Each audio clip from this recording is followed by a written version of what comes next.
என் அன்பு குழந்தையே, இந்த வாழ்க்கையில் எதுவும் எதர்ச்சையாக நடந்து விடுவதில்லை. எதுவும் திட்டமிடாமல் விபத்தாக நடந்து விடுவதில்லை.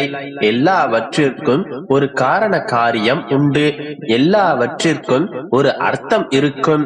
வாழ்க்கையில் நடக்கின்ற எல்லா விஷயங்களிலும் ஒரு அர்த்தம் புதைந்திருக்கும். சில நிகழ்வுகள் உனக்கு நிம்மதியையும் சந்தோஷத்தையும் கொடுக்கும். சில நிகழ்வுகள் உனக்கு வருத்தங்களையும் கஷ்டங்களையும் கொடுக்கலாம்.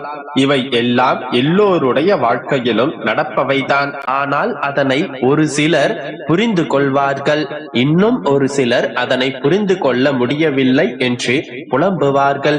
எல்லாவற்றிற்கும் காரண காரியங்கள் உண்டு, அர்த்தங்கள் உண்டு என்றால் என் வாழ்க்கையில் நடந்த எதிர்மறையான நிகழ்வுகளுக்கும் அர்த்தம் இருக்கின்றதா?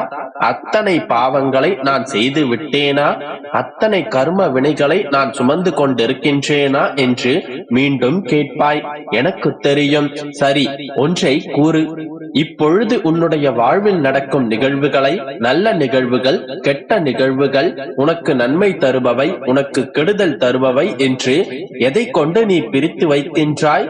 உன்னை சுற்றி நிகழ்வுகள் நடக்கின்றன, அவ்வளவே.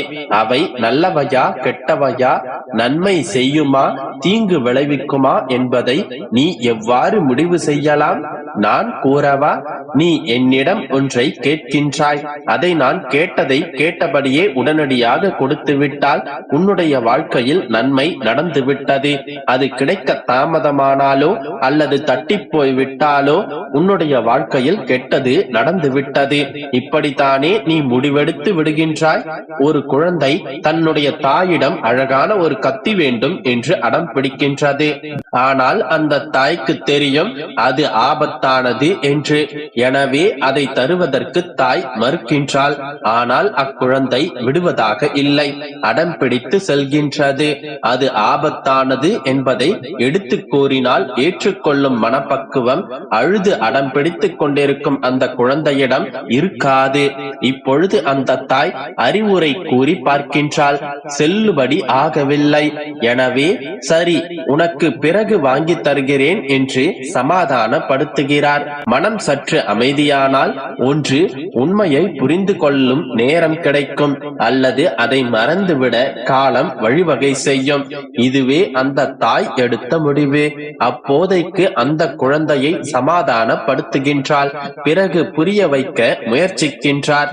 ஆனாலும் புரியவில்லை என்றால் அந்த கூர்மையான ஆயுதம் தனக்கு வேண்டும் என்று அந்த குழந்தை அடம் பிடித்தால் இப்பொழுது சொல், அந்த தாய் என்ன செய்ய வேண்டும்?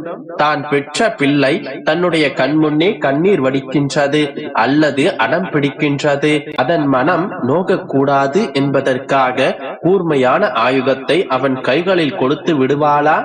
பாதுகாப்பான ஆபத்து இல்லாத இன்னொரு விளையாட்டு பொருளை அவன் கைகளில் கொண்டு போய் சேர்ப்பாள். அந்த குழந்தையின் மனதை மாற்ற முயற்சிப்பார். அந்த குழந்தையை பொறுத்தவரை இது ஒரு சோகமான நிகழ்வு. தான் கேட்டது தனக்கு கிடைக்கவில்லை, தான் ஆசைப்பட்டதை தாய் தமக்கு கொடுக்கவில்லை என்ற எண்ணம் அந்த குழந்தைக்கு தோன்றும். எனவே இந்த நிகழ்வு துக்கமான ஒன்றாக மாறி போகின்றது. ஆனால் உண்மை என்னவென்று உனக்கு புரிகின்றதல்லவா? ஒரு ஆபத்தை தன் குழந்தையிடமிருந்து தள்ளி வைத்திருக்கின்றார். ஒரு ஆபத்திலிருந்து தன் குழந்தையை காப்பாற்றி இருக்கின்றார். இதை 1000 முறை 1000 வழிகளில் எடுத்து சொன்னாலும் அந்த குழந்தைக்கு புரிய போவதில்லை. அதற்கான மனப்பக்குவம் அதற்கு இல்லை. சிறிது காலம் சென்ற பின், சிறிது வளர்ந்த பின் இதன் அர்த்தத்தை அந்த குழந்தை புரிந்து கொள்ளும். ஆனால் அதற்காக அந்த குழந்தை தன்னுடைய தாயிடம் சென்று நன்றியோ மன்னிப்போ அந்த குழந்தை கேட்கப் போவதில்லை. எது தனக்கு கெட்டது, எது தனக்கு துயரம் கொடுத்தது என்று நினைத்திருந்ததோ அது நன்மைதான் என்று புரிந்து கொள்ளும். அதுவே அந்த தாய்க்கும் போதுமானதாகும். இப்பொழுது நீயும் இந்த நிலையில் தான் இருக்கின்றாய். நடக்கும் நிகழ்வுகள் எல்லாமும் உனக்கு எதிராக நடக்கின்றது, கெட்டதாகவே நடக்கின்றது. எல்லா நிகழ்வுகளும் எதிர்மறையானது என்று நீ நினைத்துக் கொண்டிருக்கின்றாய். ஆனால் நடக்கும் எல்லா நிகழ்வுகளும் உனக்கு நன்மைதான் என்பதை வருங்காலத்தில் நீ உணர்ந்து கொள்வாய்.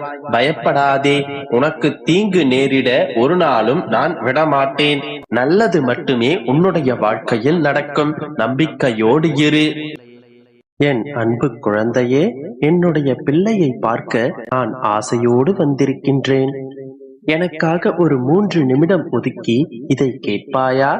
இன்று இரவு இதை கேட்டுவிட்டு இந்த இரவை நீ கடந்து வா.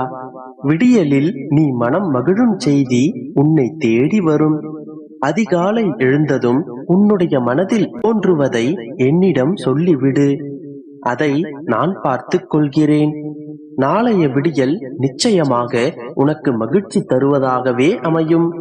நான் இன்று வந்தது ஒரு நல்ல செய்தியை உன்னிடம் சேர்ப்பதற்காகவும், உன்னுடைய வாழ்வை வளமாக்க, உன்னுடைய மனதை உறுதியாக்க, சில விஷயங்களை பகிர்ந்து கொள்வதற்காகவும் தான். இப்பொழுது நான் கூறும் இந்த வார்த்தைகளை உன்னுடைய மனதோடு ஒப்பிட்டு பார். இது உனக்காக எழுதியது என்று உறுதியாக புரிந்து கொள்வாய். நீ எப்பொழுதும் உன்னை மற்றவர்களுடன் ஒப்பிட்டு பார்க்காதே.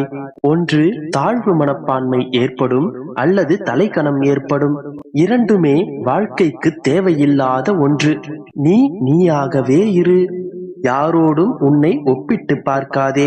உன்னை புறக்கணித்தவர்களை நினைத்து நீ புலம்பிக் கொண்டே இருக்கின்றாய். ஆனால் என் கண்மணியே, உன்னை நிராகரித்தவர்களை உன்னிடம் பேசுவதற்கு காத்திருக்கும்படியான சூழலை நீ உருவாக்கு. அதுவும் ஒரு வகையான வெற்றிதான். யார் உனக்கு என்ன கெட்டது செய்தாலும், யார் உனக்கு துரோகம் செய்தாலும் அவர்களை மன்னிக்கும் நிலையில் இரு.